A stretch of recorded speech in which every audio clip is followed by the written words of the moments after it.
हुआ मिलता है। और जैसे ही पैतृक सेल नीचे की ओर धंसा मिलेगा तो नदियां जो है वो वहां से गिर जाती हैं, ठीक है। इसका पानी जो है नीचे की ओर फॉल होने लगता है, इसी को कहा जाता है वाटरफॉल। सिंपल, एकदम आसान शब्दों में अगर हम लोग समझे तो। चलिए देखते हैं इसको, वाटरफॉल की परिभाषा हम लोग। तो जो हमारा वाटरफॉल है, छत्तीसगढ़ के वाटरफॉल के बारे में हम लोग बात करते हैं। इसकी अगर परिभाषा की बात की जाए तो जब नदियों का जल ऊंचाई से, नदियों का जल कहां से, ऊंचाई से, खड़े ढाल से अत्यधिक वेग से नीचे की ओर गिरता है तो उसे जलप्रपात कहते हैं। डेफिनेशन अगर बोला जाए, when the water of the reverse fall down from the steep slope of the height with great velocity it is called waterfall. कुल मिलाकर पानी जो है वो ऊंचाई से गिरती है, उसी को जलप्रपात, वाटरफॉल या फिर झरना कहा जाता है। क्लियर है। चलिए अब कुछ फैक्ट जान लेते हैं। जो पहला फैक्ट है, भारत का न्यागरा किसको कहा जाता है? तो याद रखिएगा, न्यागरा जो जलप्रपात है वो यूएसए और कनाडा के बीच में बनता है, ठीक है। एक नदी है, उसके माध्यम से ये जो जलप्रपात है वो बनता है। वैसे ही भारत में हमारा एक जलप्रपात है, उसका नाम है चित्रकूट जलप्रपात, जो आपके बस्तर जिले में दिखेगा। किस नदी पर बना है? तो याद रखिएगा ये इंद्रावती नदी पर बना हुआ है। इंद्रावती नदी आपका चित्रकूट जलप्रपात को बनाती है। और इसकी विशेषता क्या है अगर पूछा जाए तो याद रखिएगा ये घोड़े की नाल के आकार का है, मतलब इस टाइप का आपको देखने को मिलेगा, घोड़े के नाल के आकार का कर्वेचर, ठीक है। ये याद रखिएगा भारत का सबसे चौड़ा जलप्रपात की श्रेणी में आता है, इसलिए इसको क्या बोल दिया जाता है? भारत का न्यागरा कहा जाता है। और वर्षा ऋतु में लगभग इसकी जो चौड़ाई होती है वो याद रखिएगा 300 मीटर के आसपास हो जाती है। 300 मीटर मतलब आपका मान सकते हैं 900 फीट, ठीक है। 1 मीटर बराबर 3 दशमलव कुछ फीट होता है, तो 3 फीट भी अगर लेते हैं तो 300 मीटर का कितना हो गया? 900 फीट। ये पूरे 900 फीट तक क्या होता है, उतना चौड़े तक ये पानी गिराता है। वर्षा के ऋतु में, सामान्य दिनों में इसकी चौड़ाई कम हो जाती है, ठीक है। ये हो गया हमारे छत्तीसगढ़ का सबसे चौड़ा जलप्रपात, कौन सा? चित्रकूट जलप्रपात।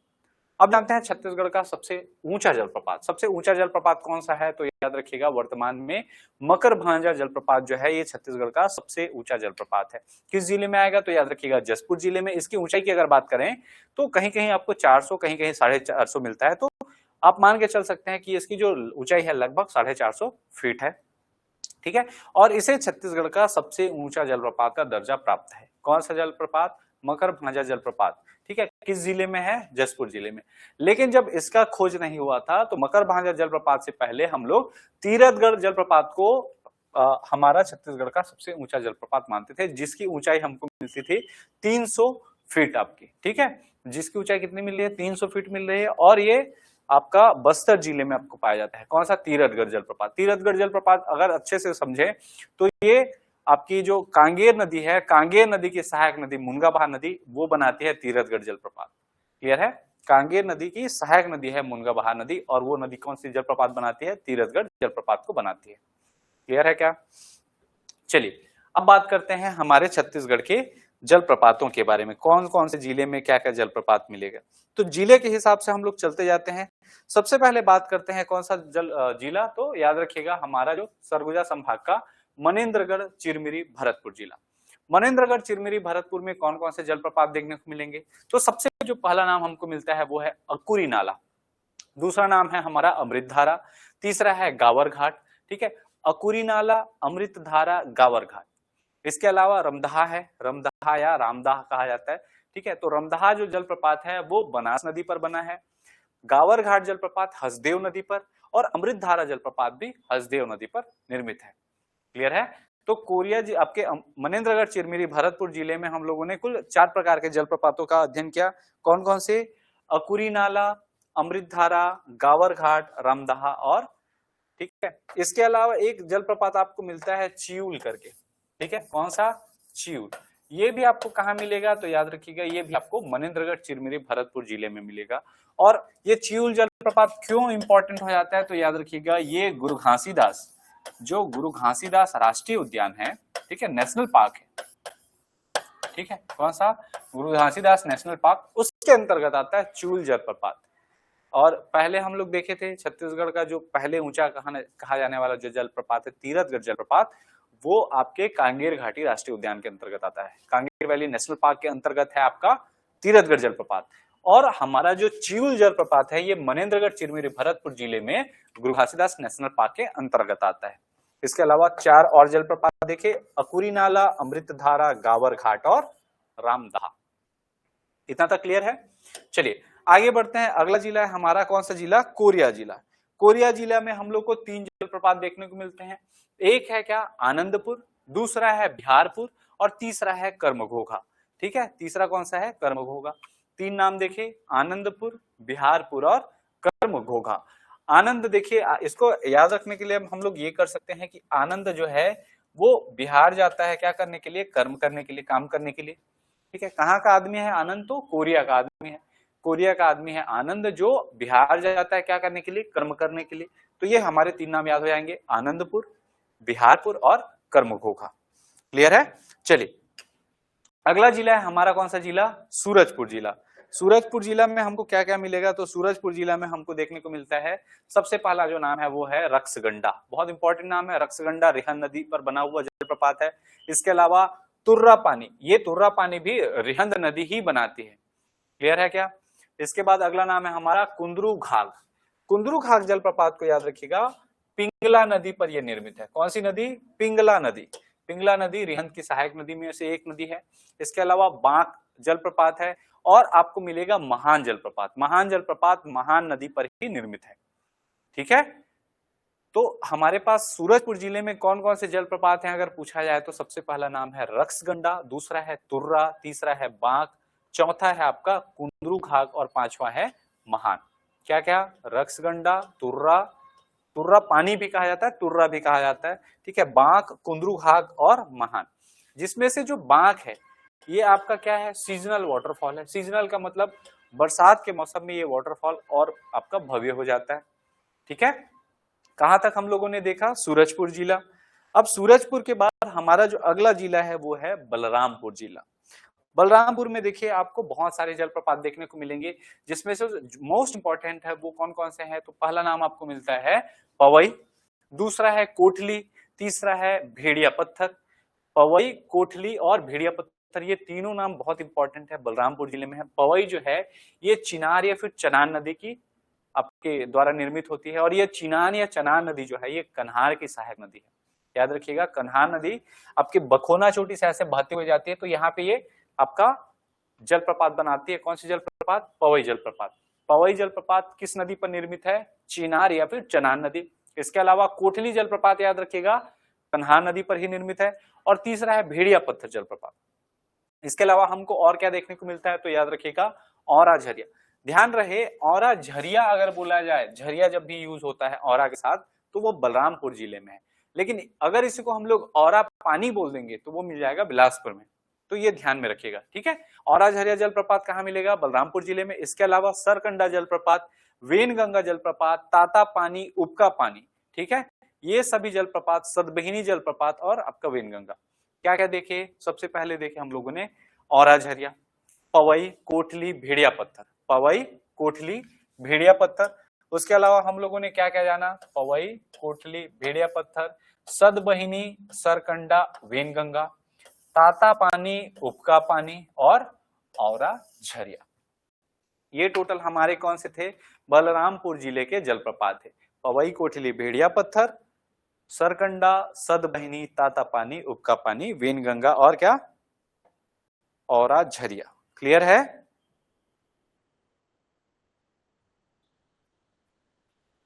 चलिए इसके बाद हम लोग पहुंच जाते हैं हमारा जसपुर जिले में। जसपुर जिले में याद रखिएगा आपको बहुत सारे जलप्रपात देखने को मिलते हैं। जैसे सबसे पहला जो नाम मिलता है वो है राजपुरी, दूसरा नाम है रानीदाह। राजपुरी और रानीदाह, इसमें हम लोग एक कोड भी बना सकते हैं, राजा रानी फिर गुल्लू। ठीक है, राजा रानी की एक क्या थी, गुड़िया थी, तो गुड़िया से हम लोग क्या कर सकते हैं, खुड़िया फाल कर सकते हैं। ठीक है, राजा रानी और क्या हो गया, गुल्लू। ताश खेलते हैं तो उसमें क्या रहता है, राज से राजा, रानी से रानी और गुल्लू से जो गुलाम रहता है उसको हम लोग याद रख सकते हैं, राजा रानी और गुल्लू। राजपुरी, रानीदाह और गुल्लूफाल। रानीदाह का नाम रानीदाह क्यों पड़ा अगर पूछा जाए तो याद रखिएगा, जो उड़ीसा की एक रानी हुआ करती थी वो वहां से झरने से क्या की थी, सुसाइड की थी, अपने आप को आग लगा दी और ऊपर से कूद गई। दाह लगाकर ऊपर से क्या कर गई थी, रानी कूद गई थी, इसलिए उसको क्या कहा जाता है, रानी दाह जलप्रपात। ठीक है, इसके अलावा हमको क्या मिलता है, तो खुड़िया रानी जलप्रपात मिलता है। इन राजा रानी की क्या होती है, गुड़िया होती है, जिसको हम लोग क्या बोले, खुड़िया रानी। ठीक है, बेने जलप्रपात, दमेरा जलप्रपात, दानपुरी जलप्रपात, छुरी जलप्रपात और लास्ट आपका दमेरा। ठीक है। इसके अलावा मकरभंजा के बारे में मैं आपको बताया हूं, मकरभंजा जलप्रपात की ऊंचाई जो है 450 फीट है लगभग, जो छत्तीसगढ़ का वर्तमान सबसे ऊंचा जलप्रपात, ज्ञात सबसे ऊंचा जलप्रपात माना जाता है। क्लियर है। इसके अलावा आपको कौन से नाम मिल रहे हैं, भृगराज और दनगरी। दनगरी जलप्रपात भी इंपॉर्टेंट है, एक बार एग्जाम में पूछा जा चुका है इसके बारे में।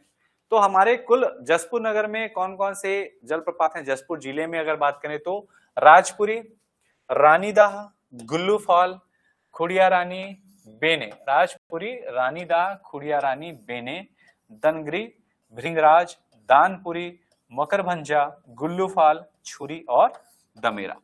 कुल मिलाकर ये हमारे जो जलप्रपात हैं, ये जलप्रपात हमारे कहाँ मिलेंगे, जसपुर में मिलेंगे। अब देखिए जलप्रपात का एक कॉन्सेप्ट मैं आपको पहले बता दूं, जितना जगह हम लोग देख रहे हैं, आपको मान लो छत्तीसगढ़ का ये नक्शा बनाते हैं, किसका नक्शा बना रहे हैं, छत्तीसगढ़ का। तो इस छत्तीसगढ़ के नक्शे में याद रखिएगा, अगर आप इसको मैप बना रहे हैं तो आपको एक चीज समझ आएगा कि हमारा जो छत्तीसगढ़ है, इसमें दो क्षेत्र में सबसे ज्यादा जलप्रपात देखने को मिलेंगे। कौन कौन से दो क्षेत्र, या तो सरगुजा संभाग या तो बस्तर संभाग। रीजन मैं आपको बता रहा हूं, यहां भी आपको क्या मिलेंगे, पर्वत और पहाड़ी मिलेगी, और यहां भी क्या मिलेंगे, पर्वत और पहाड़ी मिलेगी। जलप्रपात के लिए एक हाइट चाहिए, ठीक है। नॉर्मल समतल जगह पर जमीन जो है उस पर आपका जलप्रपात नदियां नहीं बनाएंगी। नहीं बनाने का कारण क्या है, अगर आप फ्लैट से ऐसी जा रहे हो फ्लैट में, तो यहाँ पे गिरेगी ही कैसे, नहीं गिरेगी। लेकिन अगर हाइट से ऐसे नीचे से गिरती है ऐसे अचानक से नदी, तो यहाँ पे क्या बनाएगी, नदी वाटरफॉल बनाएगी, और वो पॉसिबल होगा किसमें, पर्वतीय क्षेत्रों में। इसलिए हमको सरगुजा संभाग और बस्तर संभाग में ज्यादा देखने को मिलता है क्या, जलप्रपात। इसके अलावा मैदानी इलाका जो छत्तीसगढ़ के मैदान है, इसमें भी कुछ आपके क्या है, पर्वत और पठारियां हैं, ठीक है। तो उन पर्वत और पठारों में आपको जलप्रपात देखने को मिलेगा, लेकिन सरगुजा और बस्तर की तुलना में क्या रहेगा, कम रहेगा। क्लियर है क्या। चलिए अब हम लोग जसपुर जिले के बाद हम लोग पहुंच जाते हैं कौन सा जिला, बलराम, आपका सरगुजा जिला, ठीक है। जसपुर जिला, उसके बाद सरगुजा जिला। सरगुजा जिला में देखिए हमको क्या क्या याद रखना है, तो पहला चीज स से सरगुजा, स से सरभंजा जलप्रपात। सरगुजा में ही आपको क्या मिलेगा, सरभंजा जलप्रपात। इसके अलावा tiger point, fish point, Mehta point, क्या क्या बताया, 3 पॉइंट बताया, tiger point, fish point, Mehta point. इसके अलावा सेदम फाल, ठीक है, और आपको मिलेगा इको पॉइंट। ये जितना आपको नाम दिख रहा है, टाइगर पॉइंट हो, फिश पॉइंट हो, इको पॉइंट हो, मेहता पॉइंट हो, या आपका सरभंजा हो, ये सभी आपको कहां देखने को मिलते हैं, मैन पार्ट में देखने को मिलते हैं। कहां देखेंगे, मैन पार्ट में, सरगुजा जिले के मैन पार्ट में। इसके अलावा सरगुजा में ही आपका देव प्रवाह जलप्रपात भी स्थित है। तो कुल मिलाकर अगर हम लोग देखें सरगुजा में क्या क्या है, तो सरगुजा में है सरभंजा, सरगुजा में कौन सा जलप्रपात, सरभंजा जलप्रपात, सेदमफाल जलप्रपात, देव प्रवाह जलप्रपात, tiger point, fish point, Mehta point और इको पॉइंट। क्या क्या, सरभंजा, सेदम फॉल, देव प्रवाह, tiger point, fish point, Mehta point और इको पॉइंट। क्लियर है क्या। चलिए आगे बढ़ते हैं हम लोग।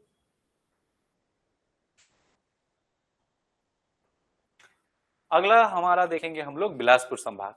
बिलासपुर संभाग में पता है आप लोगों को कितने जिले हैं, 8 जिले हैं। इन 8 जिलों में सभी जिलों में आपको देखने को नहीं मिलेंगे।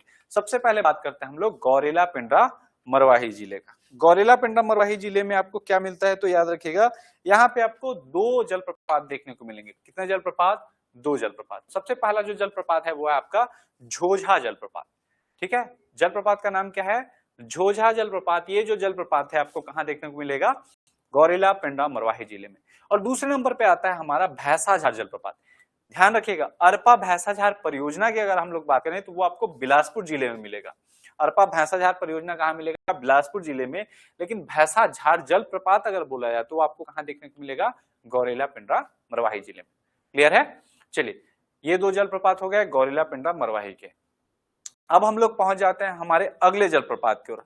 हमारा अगला जलप्रपात किस जिले में मिलेगा, तो याद रखिएगा ये हमारा है मुंगेली जिला, ठीक है। कौन सा जिला, मुंगेली जिला।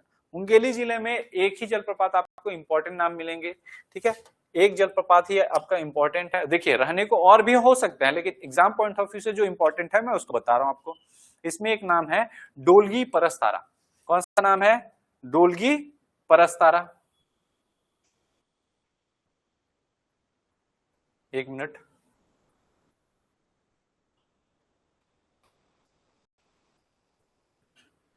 मुंगेली जिले का आपका कौन सा है, डोलगी परस्तारा, ठीक है, ये इकलौता नाम है, वो हमारा कहाँ मिलेगा, मुंगेली जिले में मिलेगा।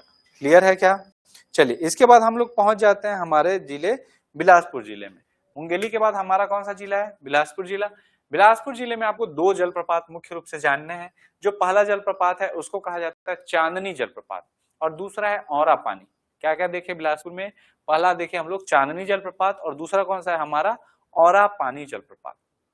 ये दोनों जो जलप्रपात हैं हमारे कहां देखने को मिलेंगे, बिलासपुर जिले में देखने को मिलेंगे। क्लियर है? बिलासपुर जिले के बाद अगर हम लोग आगे बढ़ते हैं तो हमारा अगला जो जिला है वो है कोरबा जिला। बिलासपुर जिले के बाद अगला जिला हमारा कौन सा है, कोरबा जिला। कोरबा जिले में सबसे पहला जो जलप्रपात है वो है केंदई जलप्रपात, दूसरा में मिलता है देवप्रहरी, केंदई और देवप्रहरी। अगला नाम है हमारा सतरंगा जलप्रपात, परसाखोल जलप्रपात और सोलवा जलप्रपात। क्या क्या देखे, सबसे पहला नाम देखे केंदई, दूसरा देवप्रहरी, तीसरा सतरंगा, चौथा परसाखोल, पांचवा सोलवा। और एक और नाम याद रखिएगा, रानी झरिया। इसको रानी झरना भी बोल देते हैं, याद रखिएगा। रानी झरना भी बोले तब भी वही है और रानी झरिया भी बोले तब भी वही है। रानी झरना बोला जाता है, कोरबा वाले इसको जानते होंगे।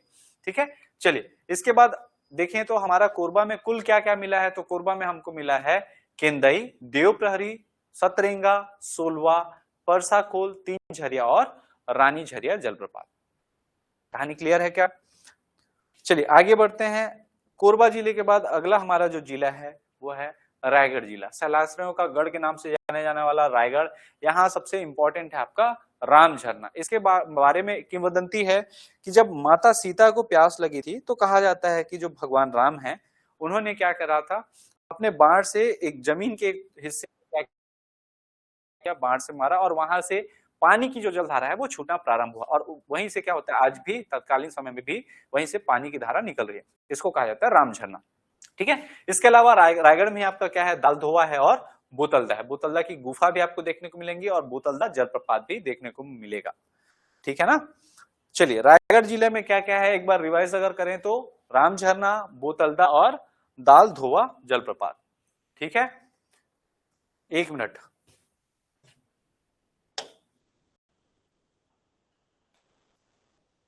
आगे बढ़ते हैं। आगे हमारा अगला जो जिला है वो है शक्ति जिला। शक्ति जिले में याद रखिएगा हमको सिर्फ 4 जलप्रपात देखने को मिलते हैं। कितने जलप्रपात? 4 जलप्रपात, जो बहुत इंपॉर्टेंट भी है। पहला नाम हमारा मिलता है दमाऊ दरहा। याद रखिएगा ऐतिहासिक रूप से ये जो जलप्रपात है बहुत फेमस है, दमाऊ दरहा जलप्रपात। ठीक है, इसके अलावा आपका पनारी जलप्रपात, नगरदा जलप्रपात और एक नाम मिलता है सोनगुरहा या सोनगुड़ा कहा जाता है। सोनगुरहा या सोनगुड़ा जलप्रपात, पनारी जलप्रपात, नगरदा जलप्रपात और दमाऊ दरहा जलप्रपात। इतिहास में दमाऊ दरहा जलप्रपात, दमाऊ दरहा में आपको अभिलेख भी मिले हैं, शिलालेख मिले हैं, तो इसलिए इंपॉर्टेंट हो जाता है। ठीक है, चलिए आगे बढ़ते हैं। आगे हमारा जो जिला है वो है जांजगीर चांपा जिला। हमारा इस क्लास का, आज की क्लास का अंतिम जिला आप मान सकते हैं। कौन सा जिला है? जांजगीर चांपा जिला। और इस जांजगीर चांपा जिले में याद रखिएगा एक भी जलप्रपात हमको ज्ञात नहीं है। ठीक है, एक जल पहले था वो सब किस में चला गया, शक्ति में चला गया, इसलिए यहां तक हमको ज्ञात नहीं मिलता कि कोई बड़ा जलप्रपात यहाँ जांजगीर चांपा जिले में स्थित है बोल के। ठीक है, और नहीं होने का कारण भी आपको मैं बता दे रहा हूँ। ये जो क्षेत्र है ये महानदी बेसिन का हिस्सा है, महानदी घाटी में आता है। तो यहाँ आपको कुछ पर्वतें देखने को मिलेंगी, जैसे जांजगीर चांपा जिले में आप देखेंगे जो अकलतरा के पास स्थित है एक पर्वत। ठीक है, तो वो जो पर्वत है वहां से सीजनल आपकी कोई नदी नहीं निकल रही है, इसके कारण वहां जलप्रपात, बड़े जलप्रपात देखने को नहीं मिलते हैं। क्लियर है?